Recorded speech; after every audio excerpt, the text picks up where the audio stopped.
Good morning to you all. Welcome to the working group 3 session.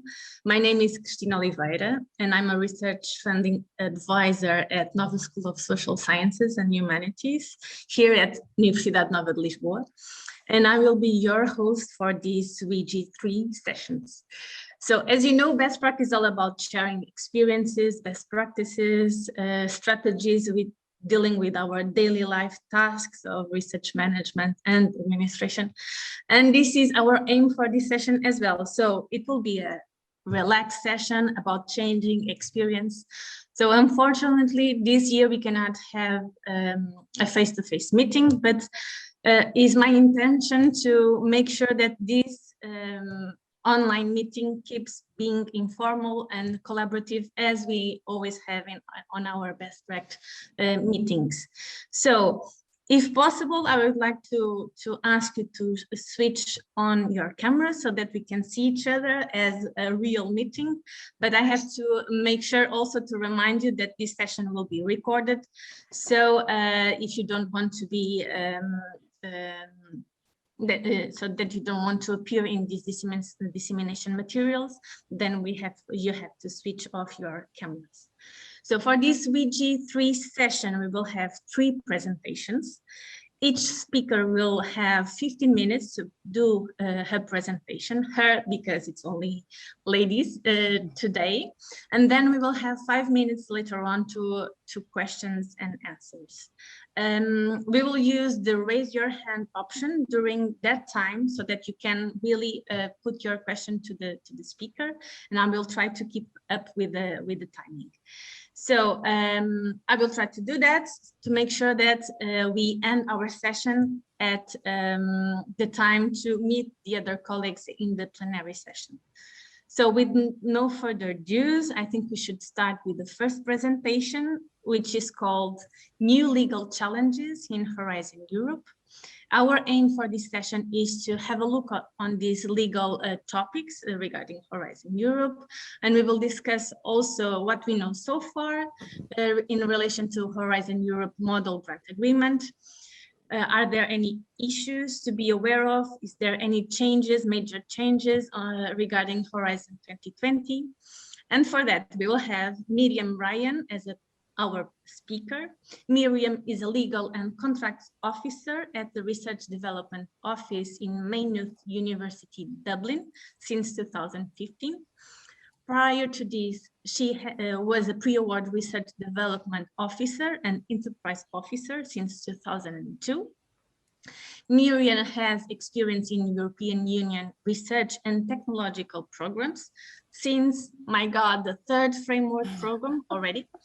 And she has been involved in BESTPRAC since 2014. So now I will give the floor to Miriam to start the presentation, and we will follow then with the 5 minutes of question and answers. Thank you, Miriam. Thank you so much indeed for that lovely introduction. So I'll just see if I can share my screen here now. Thank you so much indeed for that lovely introduction, Cristina, and thank you also to BESTPRAC and EARMA for the opportunity just to talk about some legal topics in Horizon Europe. So to begin with, I suppose really, I'd look at the presentation outline.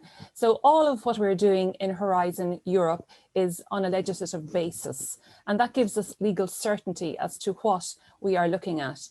And if you are lucky enough to receive funding under Horizon Europe, there will be a model grant agreement, as you know.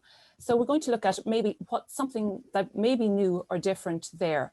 And I suppose I like to preface what I'm saying. It's a short presentation, and I'm not going to look at any of the financial aspects, but just 3 or 4 issues that occur to me based on what we know already or what we have access to already. So this is the boring bit for a lot of people, but the important part. Horizon Europe has a legal framework, so everything flows from that framework. And there are 3 pieces of legislation here: the EU regulation, the Council decision, and the EU financial regulation. There are 3, so these 3, the first one, the regulation, 2021-695, and establishes Horizon Europe, and it's the framework for research and innovation. And it just entered into force quite recently, within the last month, on the 12th of May, but it applies retroactively since the 1st of January. Equally, the Council decision, which established the specific programmes implementing Horizon Europe, was just adopted on the 10th of May by the Council of the European Union. And thirdly, an older piece of regulation, 2018-1046, is the financial rules about the general budget. So these three are the legal basis, really, for Horizon Europe. So in all of the above, the objectives and the rules inform and determine the terms of the grant agreement between the Commission, the Union, the EU executive agencies, and the beneficiary or beneficiaries. So this is the grant agreement. So because there are new objectives and it's a new program, often there are new terms and conditions. So we look to the model grant agreement for this. So at the moment, there are, I suppose, and the most detail we would find would be in the annotated model grant agreement. And this hasn't been shared yet. However, what has been shared is the model grant agreement, the Horizon Europe model grant agreement, on the 25th of February. And where to look for the model grant agreement, and I suppose most of you know this already, and it was alluded to in the previous presentation, to go to the funder and the tender opportunities portal. Now within this, to look at how to participate, and then within that, when you drop down, you will see all of the legal documents that pertain. So how does this model grant agreement differ from Horizon 2020? I suppose they've continued on with the idea of simplification. And what they have done this time is to create a much wider model. So it's a corporate model grant agreement. And it pertains not only to Horizon Europe, but to all of the other funding programs that, say, for example, the other DGs would have, and also to the tender portal for other tenders. So this means that it's a huge document. This corporate model grant agreement is an enormous document, which will have each of these aspects contained within it. Now this time, of course, all the time we're trying to improve legal certainty. So this is achieved through consistency. So you will have a common body of rules and terminology across all programs. At the very bottom there, you will see what is available at the moment on the portal. So you have the Horizon Europe Model Grant Agreement for Euratom, and that was published on the 25th of February. So that gives us some information. Also, I beg your pardon, sorry. Also, you have from the 1st of June, only 2 weeks ago, we have the Operating Grants Model Grant Agreement and the Framework Partnership Agreement. Now, the Framework Partnership Agreement would be more widely used where you have tendering, but they do give you some indication as to the type, what the grant agreement is going to look like. So if we move on then to the participants in the grant agreement. So from a legal perspective, this is very important. We have the beneficiary, which we have always had, and we know what a beneficiary means. What we have new this time is an affiliated entity. So this was the previous third parties in Horizon 2020. So this is new. And where does this come from? This comes from the EU Financial Regulation 187. And this refers specifically to affiliated entities, or affiliate entities, not affiliated entities, affiliate entities. And it determines and shows what is meant by that. So if you go to Article 187, 1A and B of the financial rules, it tells you what an affiliated entity is. Now, I suppose I have not an issue with it, but I think there is something here from a legal perspective we've just got to watch out for. If we look at Article 187 for affiliated entities, it says that for the purposes of this, the following entities shall be considered as entities affiliated to the beneficiary. So these are affiliated to the beneficiary. Now, usually in law, if you have an affiliated entity, it would be an entity that you would say that there is a legal link, but usually it has to do with the control. So if you have an affiliated entity to you as a legal entity, you have control over it. You have greater than 50% control usually.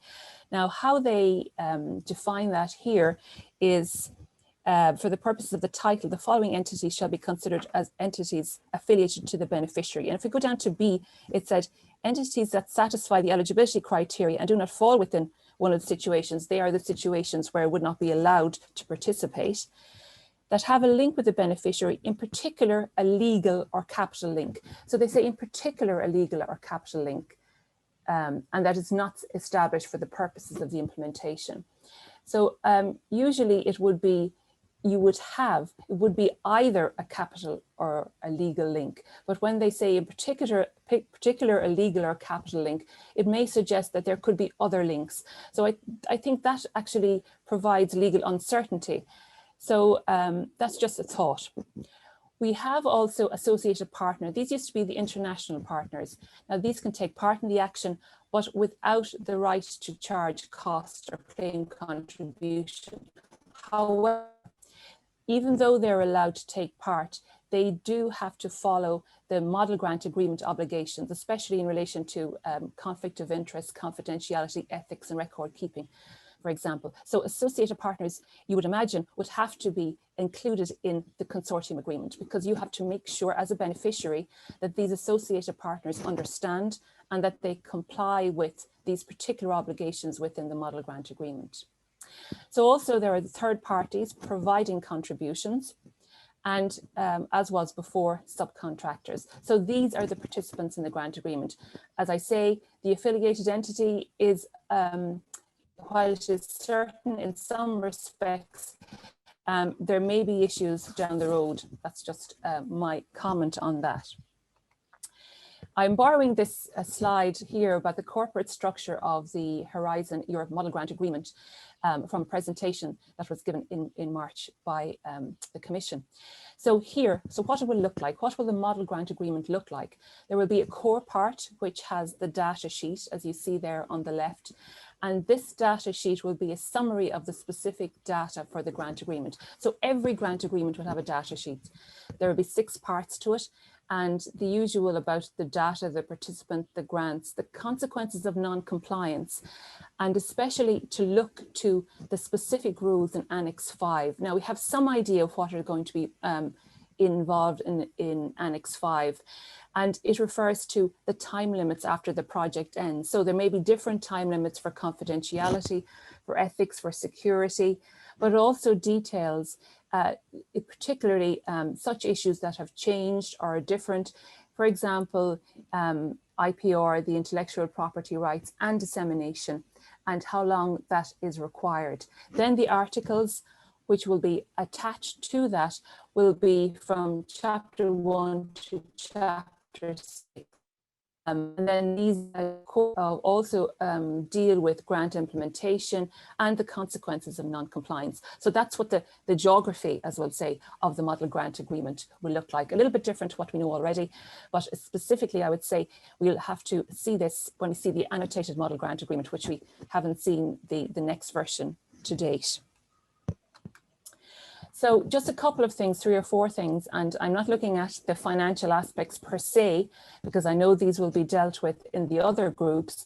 However, we look at what we are required from a legal perspective and what we need to provide. So in Horizon 2020 on the left-hand side for the Model Grant Agreement, Article 18.1, in relation to records that were required to be kept to support the cost declared, and in this case, just in one particular case for flat rate costs. So if we read that, we are required to provide adequate records and other supporting documentation to prove our eligibility of the costs in the flat rate. And then I just, in red, the beneficiaries do not need to identify the costs or provide supporting documentation to prove the amount declared. So really, you're required to have adequate records to prove the eligibility of the costs. However, if we look to Horizon 2020 in the Model Grant Agreement, where we look for, they lump together the flat rate costs and the lump sum costs. here here it's clear that in this instance, there's a little bit of a shift. So for unit flat rates and lump sum costs and contributions, according to the usual accounting practices of anyway, the beneficiaries must keep any adequate records and supporting documentation to prove, and I've underlined here because it's a little bit different, that their cost accounting practices have been applied in a consistent manner based on objective criteria, regardless of the source of funding, and they comply with the eligibility conditions.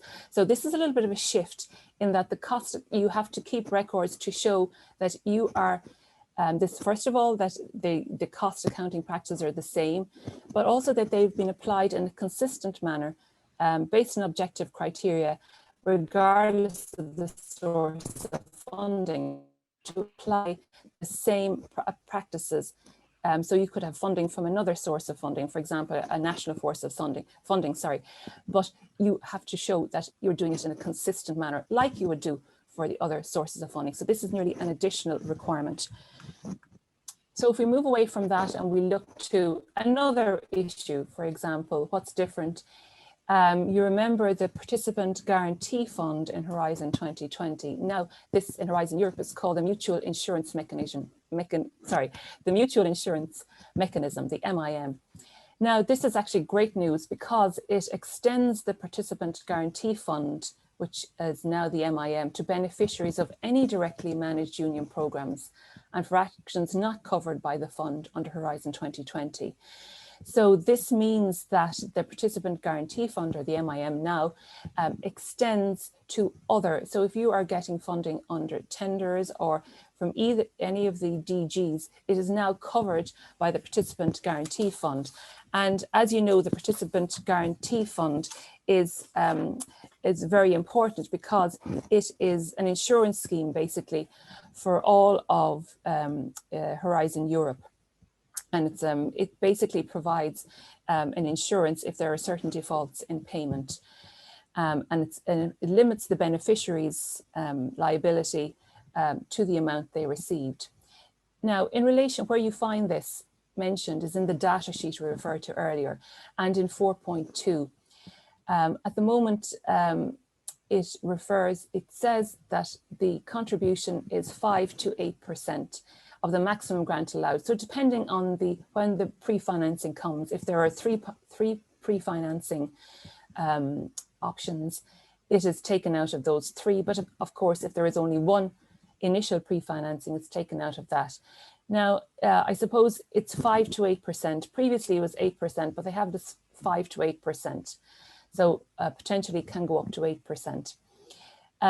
So it is welcomed that it's also covers other directly managed union programs, and now it's 5 to 8%.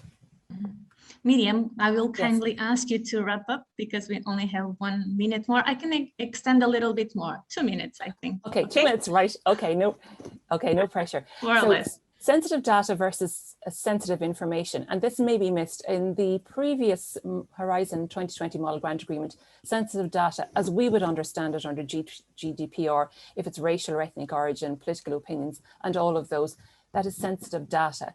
However, now they've introduced sensitive information. While sensitive data is still there, but it's not called sensitive data anymore. Now there is this this initial category called sensitive information. It's just to bring it to your attention. And this is found under Article 13. And the parties, it's really got to do with confidentiality obligations, but it extends it to sensitive information and also to classified information. And classified information, obviously, is that other type of information that if deliverables would contain classified information, this must be brought up at the very beginning of the grant initiation.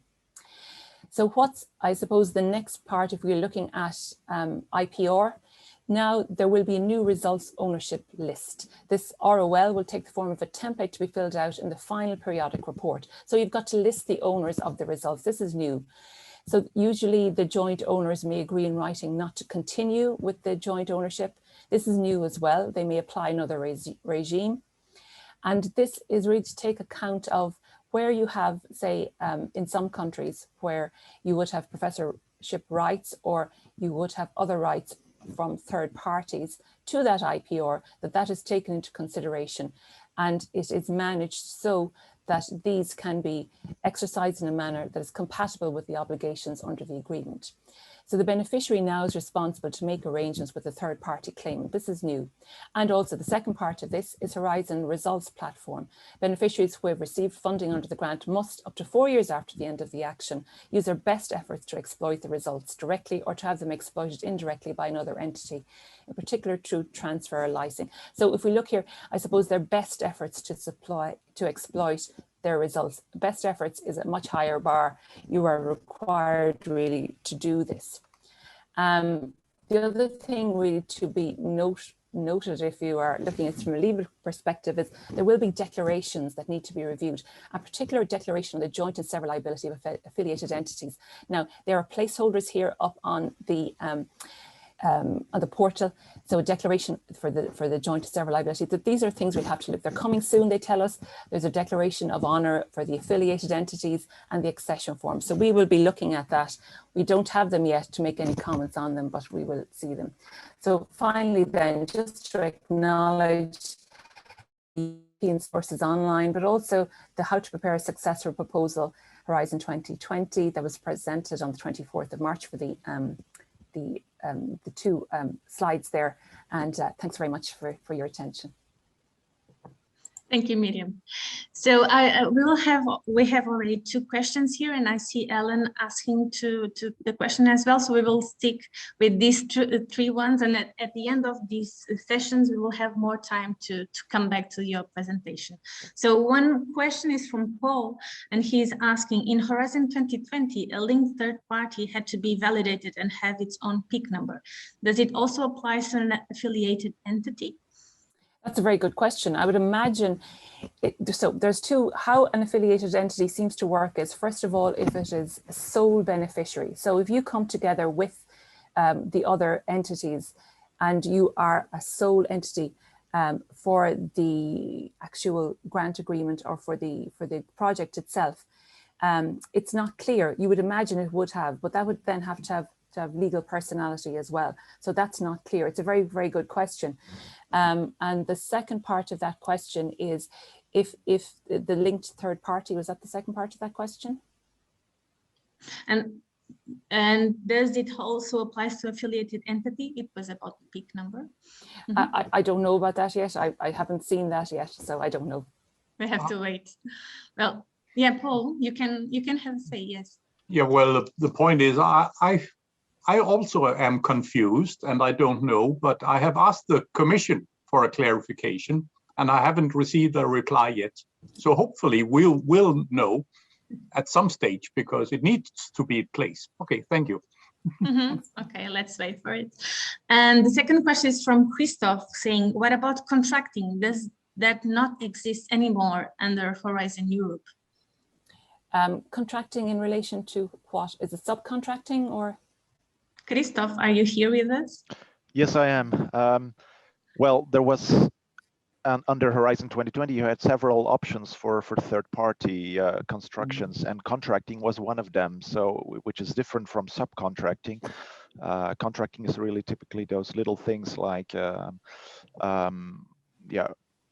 well, those purchase contracts for little things like, little services, but. Yeah, as I understand it, that still exists, and that is one of the options there. Yeah. Okay. And now, Ellen, you can ask your question directly.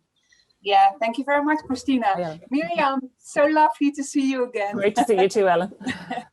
Thanks for this great presentation. I also have a question regarding the affiliated entities, specifically the definition of the capital link. The reason is that my organization does have capital links with a couple of universities. So I'm wondering what would be the effect of this new definition when we participate together in a proposal. Do you have any further information on that? Is there a link you can share? Yeah, no, I don't have any further information on that, but I think it raises a very interesting question. And it goes back to, you know, what's in the financial regulation when it says in particular a legal or or financial link, and Yeah. or a capital link, sorry. So it's not very clear. Legally, it was very clear before. If you were a particular entity, or a personal entity, or if you were a legal entity, you were a beneficiary.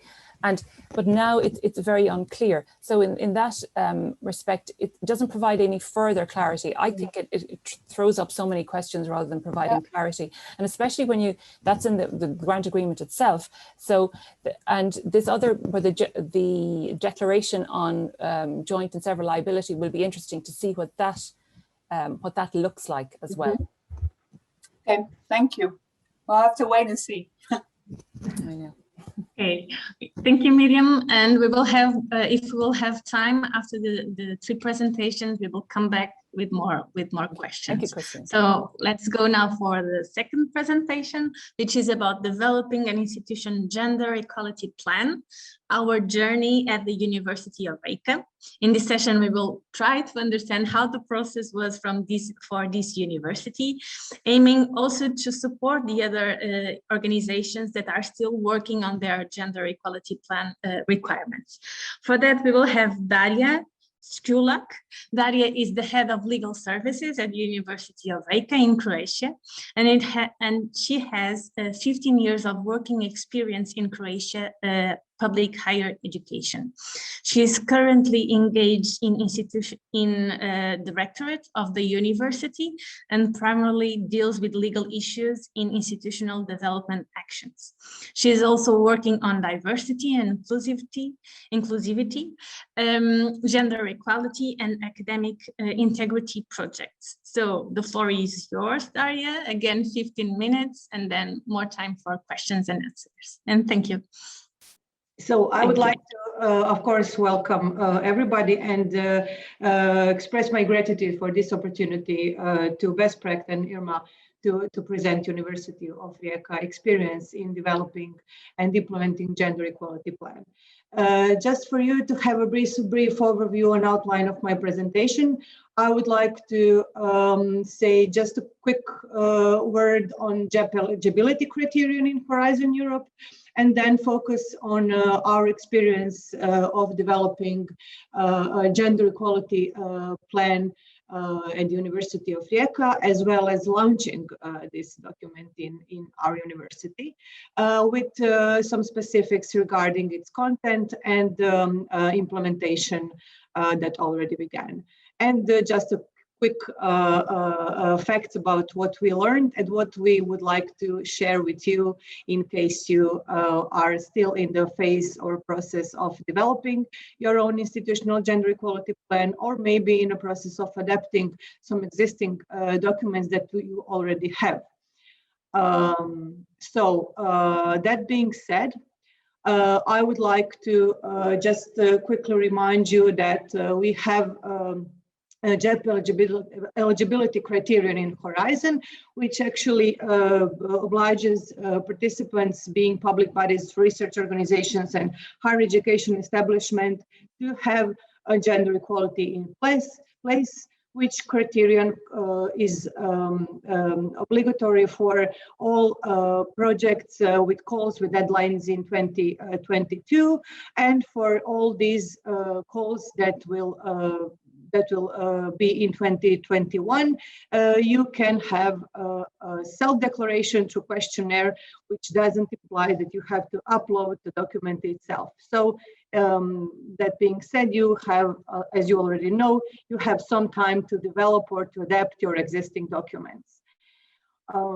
For the sake of any form of documents, being the gender equality plan or some similar equivalent, it can be, of course, a strategic plan, or maybe some sort of a diversity and inclusivity strategy that you also already have in place, or Equal Opportunities Act. What it is important is that it has to meet 4 blocks, if that can be said, and that is that it has to be public. So it has to be formal and signed, as well as published by the time of signing a grant agreement.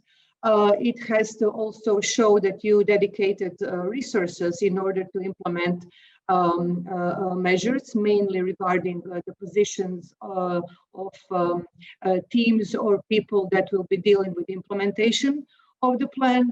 Of course, it has to cover data collection and monitoring process, which ensure that the project will be sustainable in the future as well. And of course, it has to contain training and capacity building activities in order, to show that the plan is actually content wise as well. For the content areas that Horizon Europe actually advises for the GAP to have, areas can be divided into five topics, mainly dealing with work-life balance and organizational culture, with familiar and mainstreaming topics such as parental leave policies, flexible work time environment, etc. Also, what is very important for GAP to cover is a fact that gender balance should be accomplished at the level of decision-making processes and top management as well, whether to do it through the gender quotas or in different manner. Also, gender equality should be addressed in processes of recruitment and career progression at the academia, and on the aspects of research and teaching content. It should also be important for the document to show that you have integrated gender dimension, or that you are developing and implementing measures in order to introduce gender dimension in research. Also, what is very important for every document of this sort to have is, of course, addressing gender-based violence, not only sexual harassment, but any form of gender violence, gender-based violence. So that being said, at the University of Rijeka, we had an opportunity, and we were lucky enough to be involved in a SPEAR project. It is still a Horizon 2020 project, dealing with supporting and implementing plans for gender equality in academia and research. I'm welcoming Christina as a member of NOAA, because NOAA is also a partner in this consortium. What we actually went through within the scope of this SPEAR project was that we conducted some institutional and national analysis of documents that we decided are the most important for as a preparatory work for our data-driven plan.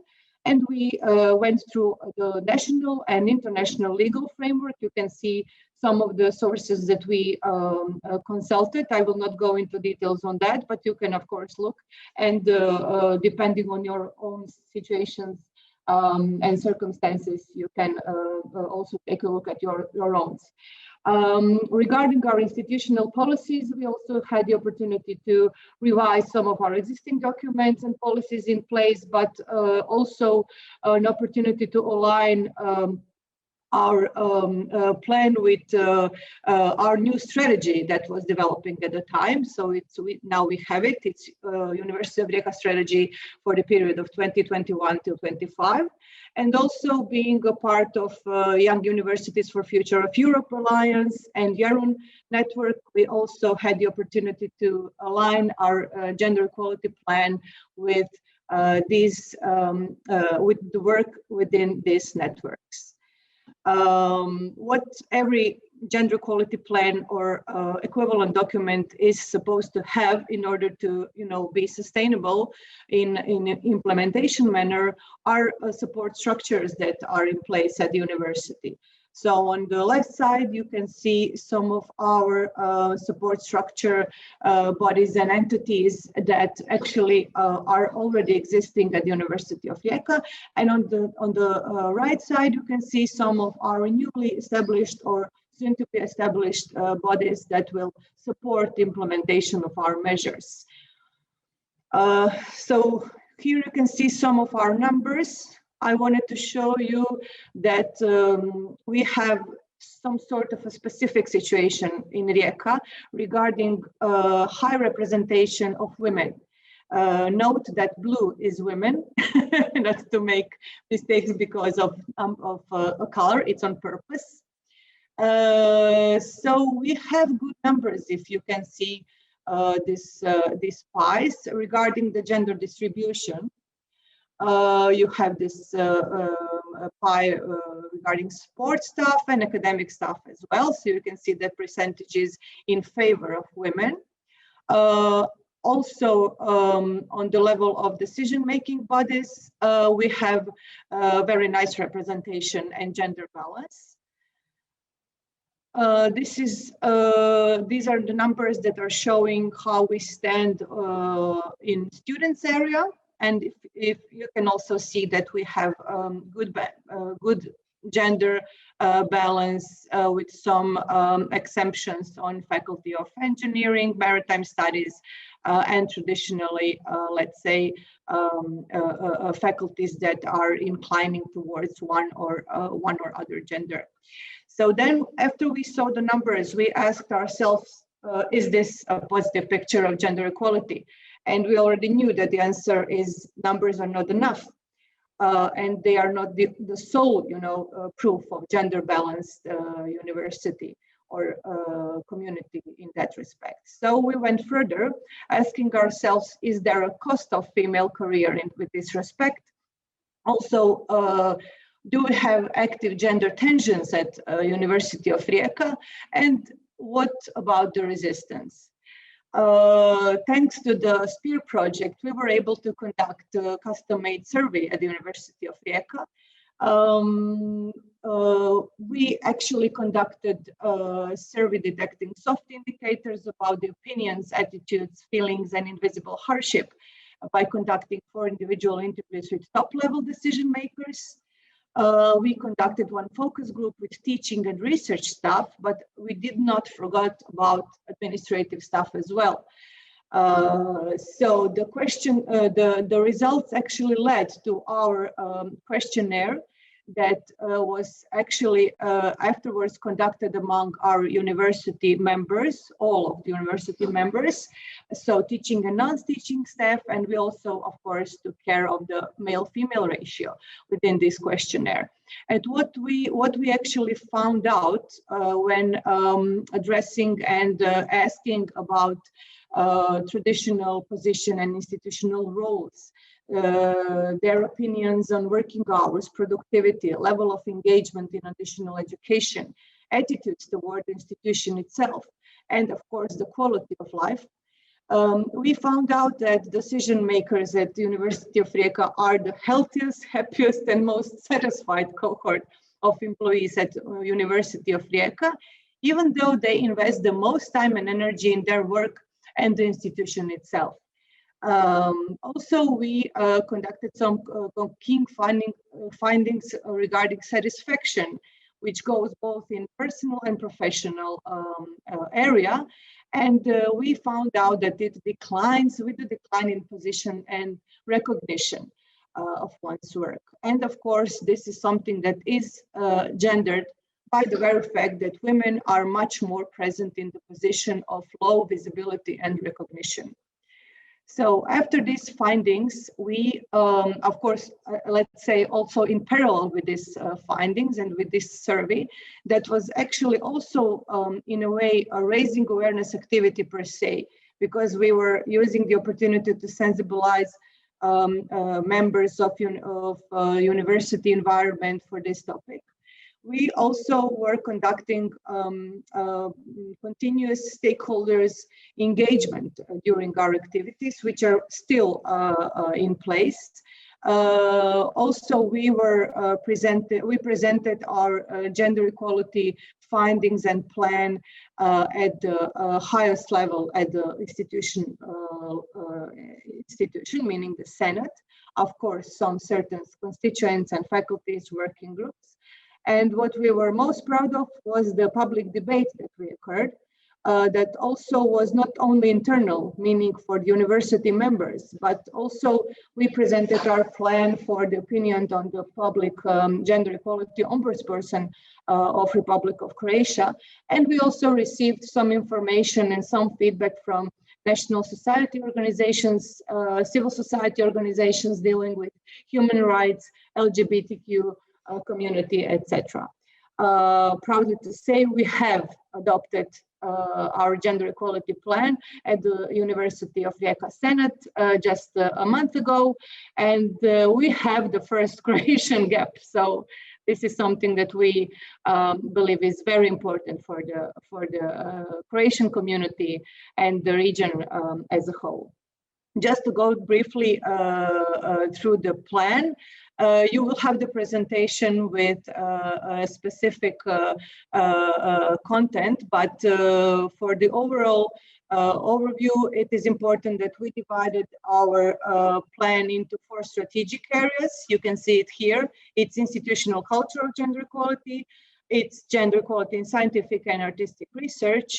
We address teaching and training per se, and of course, harmony of personal life and professional responsibilities. We have 20 goals that we would like to achieve for this 5-year period. We would like to prove that we did it by 20 indicators, and we have 78 precise measures on how to actually do it.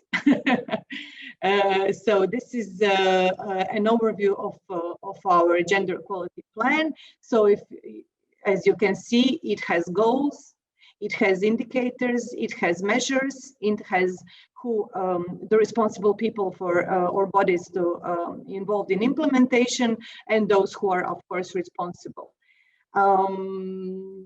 This is strategic area 1. So you will see that we have all these elements covered if you are interested in detail. But now I will just go to one more. Okay, Daria, we are out of time. Maybe 1 more minute. Yes, I will wrap up. For every plan, it has to have an action priorities, and then we decided for the monitoring sustainability and measures and resources to be included in a year action plan, and it is covered. It covers organizational structures and all the prerequisitions that need to be implemented before the other steps regarding our plan. And this is something that you could maybe have use for. Since there is a few seconds left, I would actually invite you to follow the European Union official page on gender equality in Horizon and other matters, which will, as information is current, be available from summer 2021. And of course, you can ask University of Rijeka project team for any additional information, sharing of experience, or any other matters relating gender equality plan. Thank you for such an inspiring presentation. It was also nice to see how other universities are developing their plan also within the SPEAR project. As for me, also from Nova, we are also developing our work on that. So very nice, very inspiring. I have one question, and then I will put the question of Ellen. But my question is that, is this plan available publicly, or is it an internal document? It is available. That's a crucial question regarding Horizon as well. It is available publicly. It is available in Croatian and English.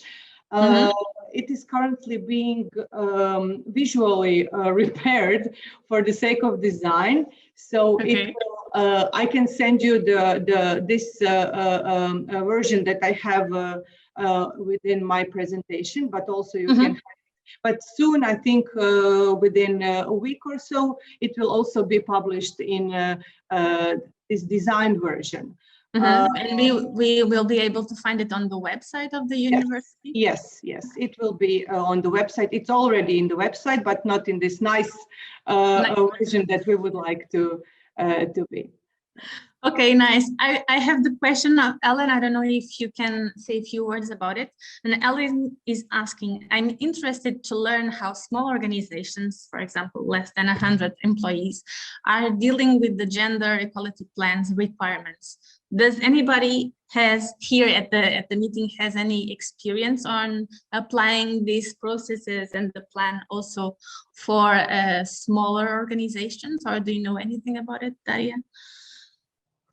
what it is important for every process of developing such a document is, of course, to consider your own limitations, but also advantages.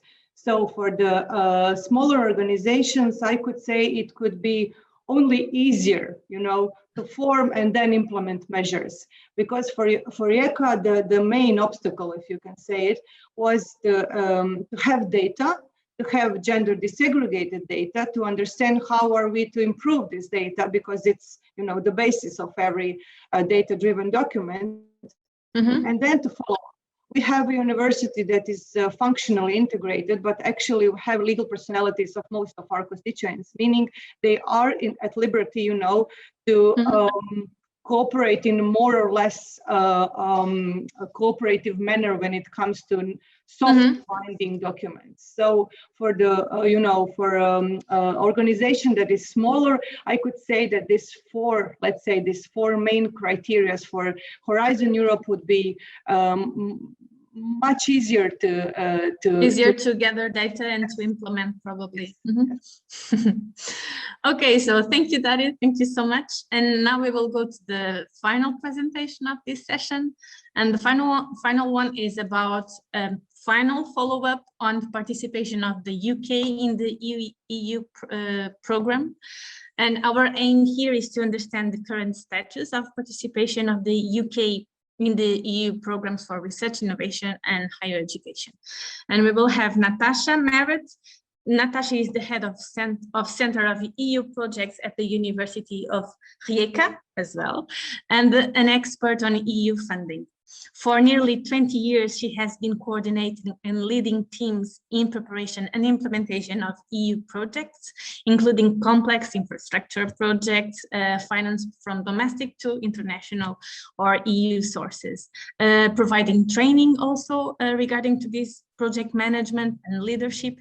Since 2010, she has been an external expert evaluator in various EU funding programs. And now the last topic is about UK participation. So please, Natasha, go ahead. And thank you again. Thank you very much for your very deep introduction. My topic is, I think, really interesting because it's very accurate and very current at the moment. I'm not sure if you can see my screen.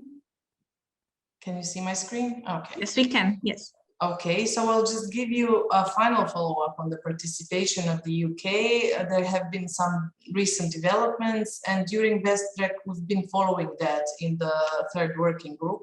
So people who participated in BESTPRAC are already pretty well informed, at least for the information that we had some 2 years ago. So just to give you some background info, as you know, in June 2016, the UK voted to leave the EU, which was, I think, to a big surprise of all of us collaborating with the UK in different international and EU funding schemes. The UK withdrawal agreement was signed, and it guaranteed full eligibility of UK institutions for the last year of Horizon 2020 and other programs ending up in 2020, but it entered into force 3 years after Brexit vote. A bit later on, when I explain the process, I think it will be clear to you why it was like that. So the process of association is not automatic. It has to be negotiation based. It's not only for the UK, but other countries in a similar position as well. So people in the UK may have assumed that it's just automatic, that they will be associated to all the programs they participated in, but unfortunately that was not the case. And I found a very interesting research article published by Springer, which made an analysis on what happened with UK participation in different EU programs and especially Horizon. And because of the uncertainty on the future, what Brexit will bring, already in 2017 and 18, the UK participants, which really were applying more and more every year and were more successful, they started like, let's say, pushing the brake. So the number of projects started stagnating. And in 2019, already 3 years after the Brexit vote, because of the whole process, which was not yet finalized, the UK participation decreased quite significantly. So I think it's just an interesting fact.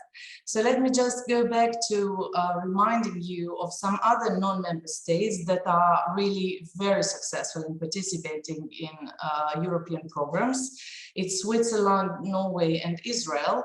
So along with the UK, they each have their own negotiation process with the European Commission. So they don't go and discuss their association to the programs together. They all have to follow their own path.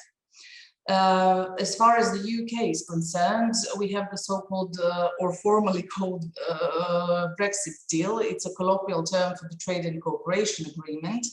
And the final consent to that agreement, which will allow association of the UK in this new generation of programs in the multi-annual financial framework, it was adopted only in late April this year. So everything was very uncertain by then, but even now, not everything is finalized, but let's say we have information which should not change, and we already know what will happen. So as far as the implication for Horizon Europe as the most important research program in the European Union is concerned, the UK had several options, as any other member state, to associate to a specific program. It could be involved only to a limited extent, which means limiting certain types of participation, but it will probably opt for full participation, which means they will have to contribute a participation fee, which is based on the GDP and the population of a country. But what is really important, the contribution shall increase on a time basis. So it's a very interesting process that they opted to, and I'm not sure they were aware of all that when they decided to opt to exit the European Union. So currently, what is for sure is that the UK will be associated fully to Horizon Europe, Euratom, the Fusion Test Facility ITER, and Copernicus. The association agreements will be signed, or should be signed, because everything is late, it seems, this year, by autumn 2021. However, the adoption of the full association does not really prevent them from joining proposals and joining consortia, even having the roles of consortium leaders. They can have any role, but they will not be able to sign the grant agreement. However, since the calls for Horizon are still not out, it will probably be just enough time to settle all formal documents to associate the UK to Horizon Europe. As far as some other programs are concerned, the UK will not participate, of course, in the European structural and investment funds in this multi-annual financial framework. They will not have access to funds in the Next Generation EU, the European Territorial Cooperation Program, so Interreg and similar. They will not associate to Erasmus program, the European Innovation Council, SURE, Creative Europe program, and many others. However, there are some replacements that the UK has thought of for UK participants. So instead of Erasmus, they will have the Turing scheme. They will have a very comprehensive global program, which will, let's say, or this is what they say, it will be more comprehensive than Erasmus is. However, for the information that I can find out, nobody has seen what Turing scheme will look like, so I'm not really sure when the first calls will be out. As far as the structural funding, Next Generation EU and European Territorial Cooperation is concerned, they also said they would have a so-called UK Shared Prosperity Fund, but also the details are so far not known. And we are not really sure whether European Union member state institutions will have any opportunity to participate in any of these schemes to be implemented by the United Kingdom. I thought it was really interesting to share with you the pre-Brexit fact sheet, because then you will really wonder why they have decided to leave. I'm sure the Horizon Europe was not the only reason to have a decision, but the UK actually had a net plus of almost 3.5 billion euros in terms of how much they contributed and how much they received back from Horizon, because they were the second best participating country in the number of topics submitted and in SME instrument, which, as you know, is for companies. And they were also third for the number of funded projects. So very, very successful. And as you can see, the return rate was 120%. So for them, it's really a pity that they decided to have to invest more money into Horizon, and on the other hand, not have the opportunity to participate in the same way as others. So that was my brief introduction, because I'm expecting some questions. I've put a list of really important resources for all of you who want to know more.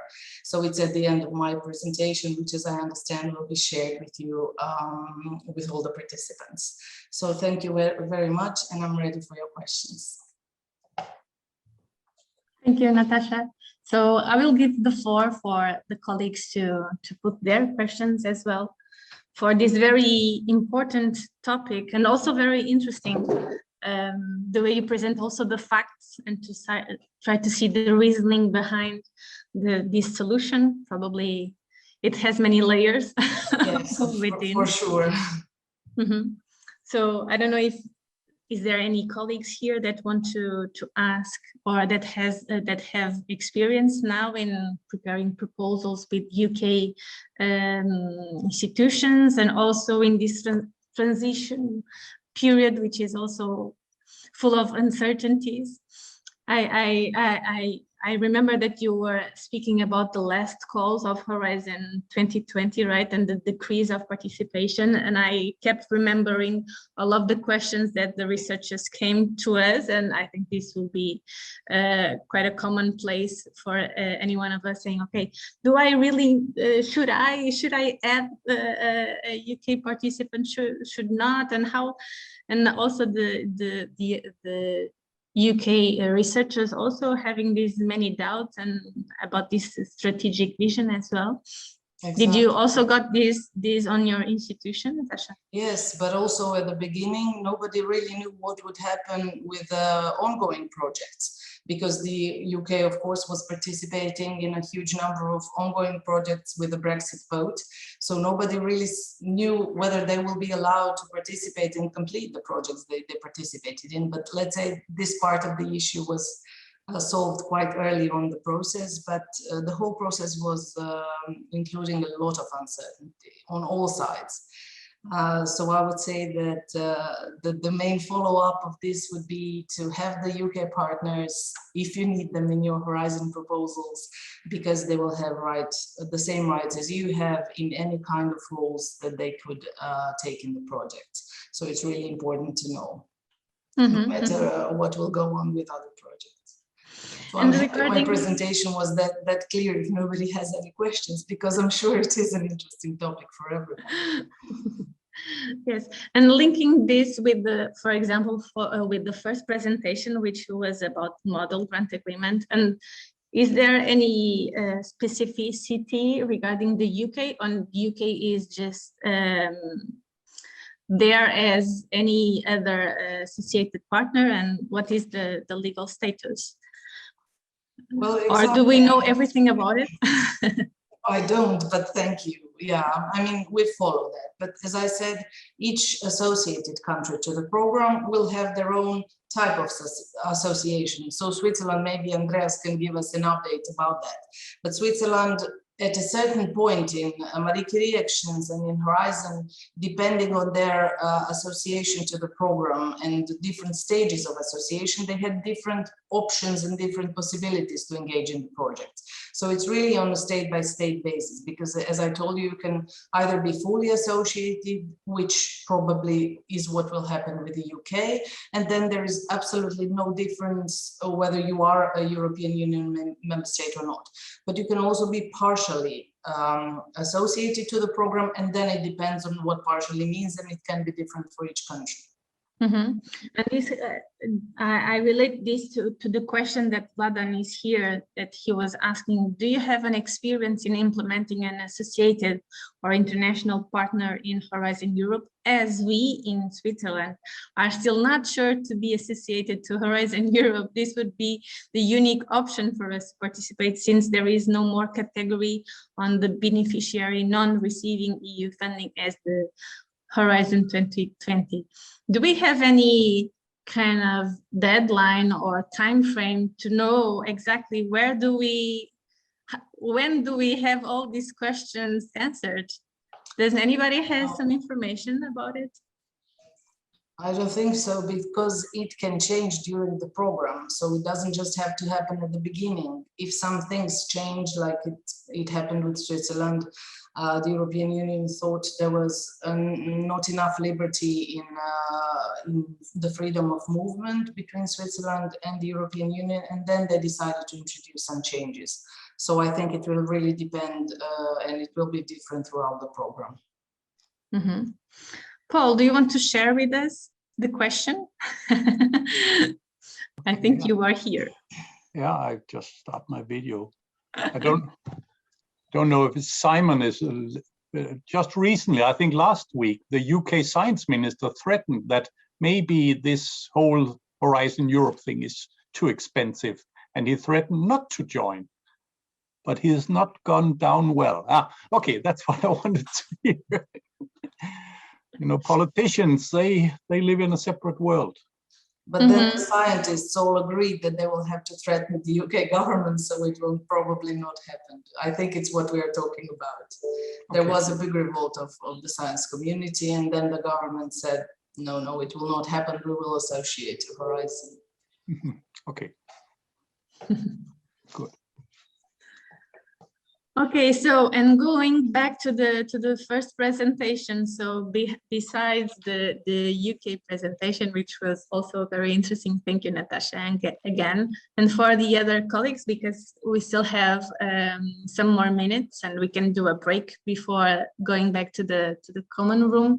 But if anybody wants to say something or to ask questions as well, please feel free, and this is the place to do it. And again, it was very nice to meet you, although virtually, but it is very nice to come back and to see all of your faces again. Okay, I had some questions to Miriam. Can I do it as well? Okay, regarding the first presentation, and actually I think this is my questions to almost everything that we have been debating here. You spoke about these affiliated entities, and there are some legal uncertainties regarding that. And my question is, are we expecting any clarification, or do we just have to live with it? What is the plan for the offices that have to manage projects, that have to prepare a grant and everything? Miriam. I don't know if I can shed any further light on that, but I agree. I think we will, first of all, see the annotated model grant agreement, which will surely be helpful because it will give us further direction about the specifics. However, I think because, and it goes back to what is in the regulation, the financial regulation, that gives us a definition of what an affiliated entity is. And I suppose that's where I still think there is uncertainty, or not legal certainty, as to what an affiliated entity is, because of the definition. And you will see in various countries, you know, what company law suggests are the definitions of an affiliated entity or an affiliated company. And I think it's required that, you know, that they will be part of the grant agreement. But I think it kind of goes back to the very start when you were looking at, do you want affiliated entities? Because you are the beneficiary and you are responsible really for an affiliated entity, some entity that's affiliated to you.